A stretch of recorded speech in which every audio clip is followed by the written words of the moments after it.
앉으세요. 앉으세요. 앉으세요. 그럴 테니까 앉으세요. 앉으십시오. 자, 정돈해 주시기 바랍니다.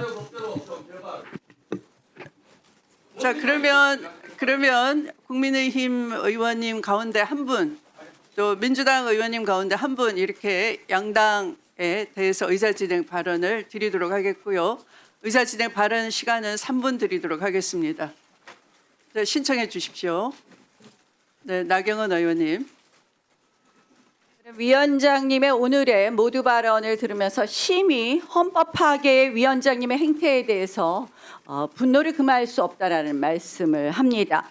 자, 대법원장이 이 모두 발언을 하고 출석하지 않고 증인으로 채택하지 않은 것은 국회 오랜 관례입니다. 그것은 왜 그렇게 했느냐?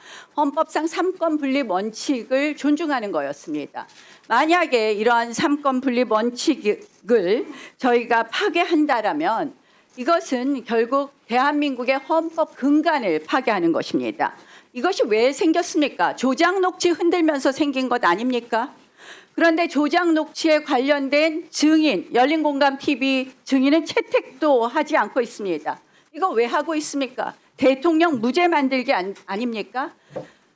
위원장께서는 김병로 대법원장의 예를 말씀하셨는데 그 경우에는 대한민국 헌법 질서가 초기에 만들어진 때였고 그 당시에도 김병로 대법원장의 말씀에 따르면 개별 사건에 대해서는 이 재판의 한계가 있다. 개별 재판에 관여하는 것에 대해서는 질의에 대답할 수 없음을 명백히 하고 있습니다.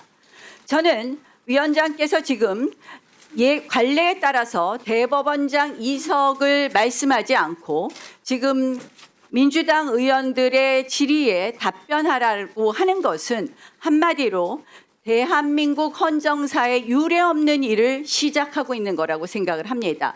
즉시 중지해 주시고 관례에 따라서 이번 법사위 국감을 운영해 주실 것을 부탁드립니다. 만약에 이 위원장님의 논리대로 한다라면 저는 대통령도 상임위 국감에 나와야 되고 국무총리도 나와야 되고 국회의장도 나와야 된다고 생각을 합니다. 그러나 우리가 왜 대통령, 국무총리, 국회의장을 상임위 국감에 부르지 않습니까? 그거는 삼권 분립이라는 기본적인 여러 가지 원칙을 존중하는 것이라고 생각을 합니다. 절대 선출된 권력만이 민주적 정당성을 갖는 것은 아닙니다. 저희는 선출된 권력이지만 헌법적 권력에 의해서 민주적 정당성을 갖는 사법부를 함께 존중해 주실 것을 부탁드리고 오늘 국회 법사위에서 이 헌정사상 전대미문에 기괴한 국감을 진행하시지 말 것을 다시 한번 촉구합니다. 이미 우리 법사위 국감은 헌정사상 그리고 전대미문의 기괴한 국감으로 들어가고 있습니다. 어느 국감에서 제1야당의 간사를 선임하지 않고 진행한 적이 있습니까? 이 전대미문의 기괴한 국감 즉시 중단해 줄 것을 촉구합니다. 네, 김용민 의원님 의사진행 발언해 주십시오. 네. 이런 중차대한 상황이 발생했을 때에는 특단의 조치들이 필요합니다. 우리는 지금 여전히 내란을 극복하고 있는 과정에서 당연히 필요한 것들은 국회가 물어볼 수 있습니다. 자, 사법부 독립을 얘기하시는데 일단 그 전에 오늘 대법원장의 출석은 국회법 제121조 5항에 따라서 대법원장에게 출석을 요구할 수 있는 권한이 있기 때문에 그에 따라서 출석 요구를 하는 것이고 더 나아가서 국회법 129조 출석 의무 이미 있습니다. 헌법과 국회법에 따라 있습니다. 자, 그리고 129조에 따라서 증인으로 요구할 수도 있습니다. 이 증인에 대해서는 누구든지 따라야 합니다.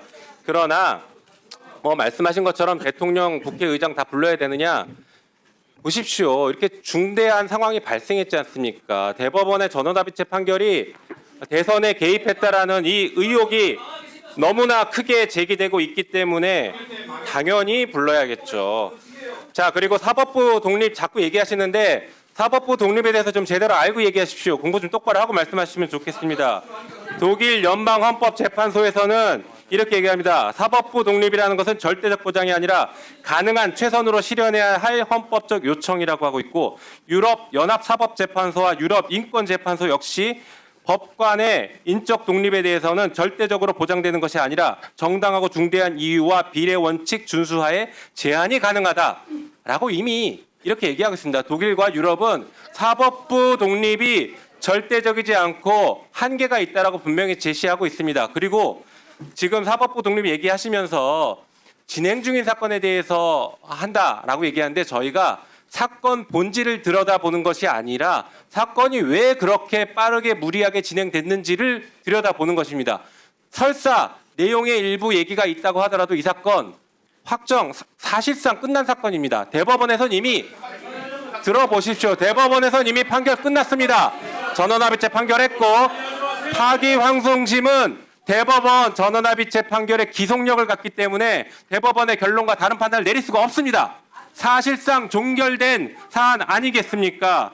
자, 그리고 우리 대법원장께서는 오늘 인사 말씀이 이렇게 얘기했죠. 자신의 재판과 관련하여 무한 책임을 지는 것이다라고 했는데, 법관이 무한 책임을 지는 방식이 무엇이겠습니까? 단 한 번도 법관은 무한 책임 져본 적이 없습니다. 그러니 최소한의 책임은 국회에서 국민들의 대표인 국회의원들이 국민들을 대신해서 이 중차대한 사건, 왜 대법원이 대선에 개입했는지 이런 것들에 대해서 질문을 하면 거기에 대해서 답할 의무가 있고, 그것이 최소한의 책임을 지는 것입니다.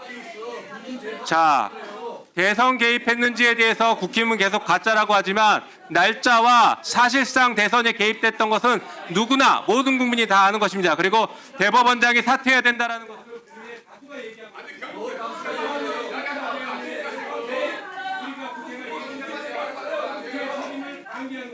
국민의 다수가 얘기하고 네. 조용히 해주세요. 조용히 해주세요. 곽규택 의원님 조용히 해주세요. 시끄럽게 한 사람 보고 조용히 하라고 하는 거예요. 초등학생입니까? 신동우 의원님 조용히 해주세요. 곽규택 의원님 2번 경고합니다. 조용히 해주세요.